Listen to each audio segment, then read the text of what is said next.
नमस्कार, मैं रंजन शर्मा। आज मेरे साथ बात करने के लिए मौजूद हैं बिहार सरकार के पूर्व मंत्री राम पदार्थ महतो जी का पुत्र अमित आवेशक जी, जो भाजपा नेता हैं, जो बड़ा अक्सर क्षेत्र में चर्चा में रहा करते हैं। इनसे हम आज जानेंगे कि अपनी राजनीतिक धरोहर को किस तरह संचालित करते हैं और जब से राजनीतिक राह पे चले हैं, अपने क्षेत्र के युवाओं के लिए किस तरह से सहयोग किए हैं और कोरोना संक्रमण बीमारी में किस तरह को गरीब और सहाय व्यक्ति को मदद किए हैं, इनसे हम आज जानेंगे। सबसे पहले आपको बहुत बहुत धन्यवाद। अमित आवेशक जी, हमको ये बताएं कि आपके दादाजी बिहार सरकार के पूर्व मंत्री थे, तो उनकी राजनीतिक जो जीवन था और धरोहर जो माना जाता है, इसको किस तरह आप अपने क्षेत्र में संचालित करते हैं? हमारे दादाजी आजादी के बाद से ही दलसिंहसराय विधानसभा क्षेत्र से चुनाव लड़ते रहे और शिक्षाविद होने के साथ साथ एक राजनीतिक रूप में उनकी एक अलग पहचान रही और मैंने भी उस कड़ी को आगे बढ़ाते हुए इंजीनियरिंग की पढ़ाई उत्तर प्रदेश टेक्निकल यूनिवर्सिटी से करने के पश्चात दलसिंहसराय जैसे शहर में 2 ITI कॉलेज की स्थापना की, गौतम बुद्धा प्राइवेट ITI और दलसिंहसराय टेक्निकल प्राइवेट ITI और स्किल डेवलपमेंट सेंटर। और इस कॉलेज के माध्यम से 2013 के पश्चात कौन सा कॉलेज है सर? ITI कॉलेज है ये। हाँ, पूरा नाम बताएं। गौतम बुद्धा ITI और दलसिंहसराय टेक्निकल प्राइवेट ITI। 2013 से लेकर के अब तक 1000 से भी अधिक की संख्या में युवाओं को मैंने टाटा मोटर्स में, मैनकाइंड फार्मास्यूटिकल्स में, वर्लपूल्स में और कई सारी कंपनियों में रोजगार के अवसर उपलब्ध करा है। इस क्षेत्र के कई परिवार हम लोगों से जुड़े हुए हैं और उजियारपुर क्षेत्र में जितनी भी जाति संप्रदाय के लोग हैं, सभी लोगों से हमारे परिवार का व्यक्तिगत रूप से संबंध रहा है, आना जाना रहा है। भले हम लोग चुनाव लड़ें, चुनाव न लड़ें, लोगों से संबंध अनवरत बना हुआ है और लोगों के बीच में हम जाते हैं। क्षेत्र के लोग भी हमारे यहाँ आते हैं। इसको मैं एक बहुत बड़ी उपलब्धि मानता हूँ अपने पूर्वजों का, कि जो वो हम लोगों को दे करके। जी बिल्कुल। ये बताया अमित आवेशक जी कि आप अपने दादाजी के आदर्श पर चलने के क्रम में अभी आपको विभिन्न तरह की परेशानी का सामना भी करना पड़ता होगा। क्षेत्र में जब जाते हैं तो दादाजी के काम किए हुए, पिताजी का काम किया हुआ लोग चर्चा करते हैं और उनकी तुलना मुझसे करते हैं और मैं प्रयास करता हूं कि दादाजी से या मेरे पिताजी से या मुझसे जुड़े हुए जो भी लोग हैं, उनको मेरी वजह से कोई परेशानी न हो और वो कभी किसी विपदा में रहते हैं और मुझसे मदद मांगने के लिए आते हैं, तो मैं उनके साथ कंधे से कंधा मिला करके खड़ा रहता हूं। जी बिल्कुल। जैसे कि आपके दादाजी के आदर्श पर आप चलते हैं और उनसे बहुत सारे अपेक्षाएं थी जनता को, तो ये अपेक्षा तो आपसे जनता को अभी रहता होगा, उम्मीद लगाए हुए रहते होंगे, तो इसको किस तरह आप निभाएंगे? देखिए, विगत 10 वर्षों से उजियारपुर विधानसभा में राजद के विधायक रहे हैं और क्षेत्र में जो गुणात्मक विकास होना चाहिए वो नहीं हो पा रहा, क्योंकि विगत 15 वर्षों से एनडीए की सरकार है बिहार में और हम लोग जो एनडीए के विधायक हैं या जो भी हैं कार्यकर्ता हैं, वो सारे जुझारू हैं और काम करने में विश्वास रखते हैं। लेकिन जो राष्ट्रीय जनता दल की स्थिति है, वो काम काज पे कम और सोशल इंजीनियरिंग पे ये लोग ज्यादा भरोसा रखते हैं। जी बिल्कुल। आगे आपकी राजनीतिक प्लानिंग क्या है?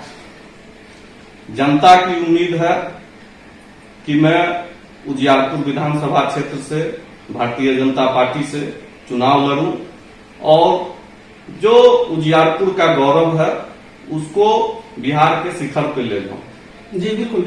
ये कोरोना संक्रमण बीमारी को लेकर लगातार लॉकडाउन लग रहा है, इसमें आप किस तरह की मदद किए हैं और अभी जो है जो बाढ़ की स्थिति आया हुआ है, आप देख सकते हैं कि आपके क्षेत्र के बगल में भी कितने गरीब गुरिया लोग जो है घर से बेघर हो गए हैं। इनके लिए आपके निजी कोष से और प्रशासन के द्वारा क्या आपकी पहल है? क्षेत्र में आप जब गए होंगे रंजन जी, तो आपने मालूम किया होगा वहां की जनता से कि लॉकडाउन के पश्चात भारतीय जनता पार्टी के जिला अध्यक्ष श्री उपेंद्र कुशवाहा जी के साथ हमने कई पंचायतों का सघन दौरा किया था और 38 पंचायतों में 2-4 पंचायत को छोड़ दीजिए तो सारे पंचायतों में हमने जाने का काम किया था और राहत वितरण का कार्य किया था और लोगों की काफी अपेक्षाएं थी, समस्याएं थी और बहुत से लोग बाहर से आए थे जिनका कि राशन वितरण में सूची में नाम नहीं था। उन लोगों का हम लोग को पार्टी के स्तर से, अपने स्तर से हम लोगों ने राशन कार्ड बनवाने का काम किया ताकि जल्द से जल्द उन लोगों को जो सरकार के द्वारा अनाज दिया जा रहा था वो मिल सके। जिन लोगों को कोरोना के जांच में परेशानी हो रही थी, अनुमंडल अस्पताल में बात करके हम लोगों ने कोरोना जांच करवाने का काम किया। अभी तो आप देख रहे हैं रंजन जी की बिहार में 60,000 से अधिक जांच एक दिन में हो रही। ये हमारे मुख्यमंत्री और माननीय उप मुख्यमंत्री और स्वास्थ्य मंत्री मंगल पांडे जी के अथक परिश्रम का प्रयास है कि हम एक बात हमको बताया कि ये आपका जो गौतम बुद्ध जो है इंस्टीट्यूट है, इसमें जो है सो गरीब और सहाय जो युवा वर्ग जो लड़के हैं जो पढ़ने के इच्छुक हैं लेकिन आर्थिक स्थिति से कमजोर है, उनके लिए क्या आपके कॉलेज में कुछ व्यवस्था है? जी बिल्कुल व्यवस्था है।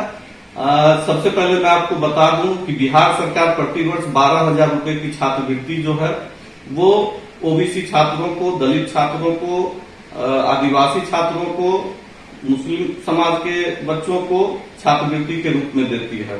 तो 2 साल में 24,000 रुपया तो उनको छात्रवृत्ति के रूप में प्राप्त हो जाती है और अपने स्तर से मैं जिन छात्रों का 80% से अधिक उपस्थिति रहती है 10,000 रुपया फी में उनको माफ कर देता हूँ। जी बिल्कुल सर, एक हमारे चैनल के माध्यम से ये संदेश दे विद्यार्थी लोगों को कि जो गरीब और सहाय हैं और उनको इच्छा है कि हम ये ITI कॉलेज में पढ़े और उनकी ये स्थिति नहीं है, तो क्या आपसे डायरेक्ट वो मिले विद्यार्थी तो आपको किस तरह उनको सम्मान देंगे? देखिए हमारे पास बहुत हर साल वैसे कुछ छात्र आते हैं और हम उन छात्रों की मदद करते हैं जो बिल्कुल ही निसहाय लाचार हैं।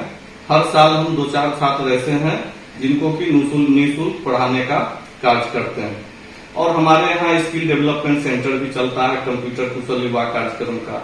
उसके माध्यम से भी लोगों को कंप्यूटर की ट्रेनिंग दी जाती है और लोग साक्षर बन रहे हैं।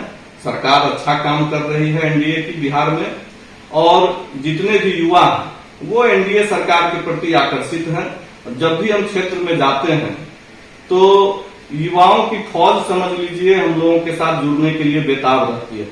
जी और अभी बार सर आप ये चर्चा कर रहे हैं, जिक्र कर रहे हैं कि एनडीए की सरकार है और युवाओं के लिए विशेष ध्यान दिया जाता है और अच्छा विकास की काम किया जाता है, लेकिन हम देखते हैं कि लगातार कोरोना संक्रमण को लेकर लॉकडाउन लग रहा है और इसमें गरीब मजदूर जो है उसको रोजगार नहीं मिल रहा है। ये खाने के लिए मोहताज है, दाने के लिए मोहताज है, ठीक है। और जबकि केंद्र में आपकी सरकार है और यहाँ भी गठबंधन है, तो इसमें आप क्या कहेंगे?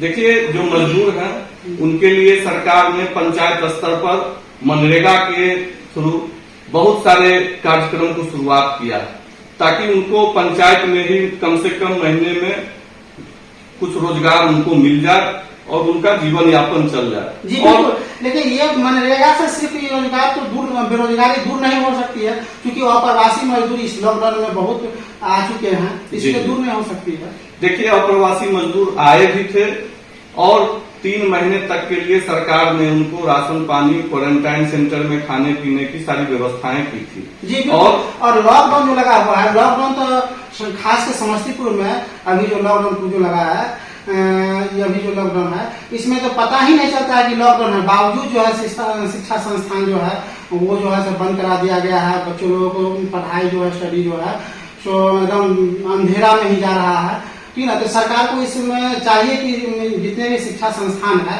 उसको अपने स्तर से जांच करके वहाँ जो है सो पर्याप्त व्यवस्था है कि नहीं, क्या इसको चालू नहीं कर देना चाहिए?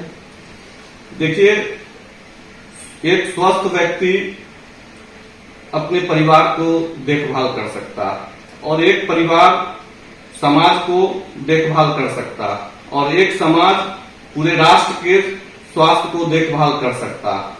जब हम स्वस्थ ही नहीं रहेंगे, काम ही नहीं कर पाएंगे, तो हमारा राष्ट्र कैसे विकसित होगा?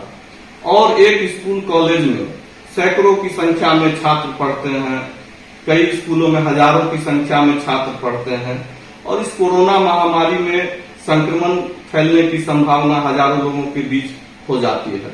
तो सरकार ने कुछ सोच करके ही स्कूल कॉलेजों को अभी बंद कर रखा है। जैसे ही उचित समय आएगा, कई सारे स्कूलों में ऑनलाइन पढ़ाई भी चल रही है, अपने स्तर से लोग ऑनलाइन क्लासेस करवा रहे हैं, व्हाट्सएप के माध्यम से या जूम ऐप के माध्यम से, जो भी है।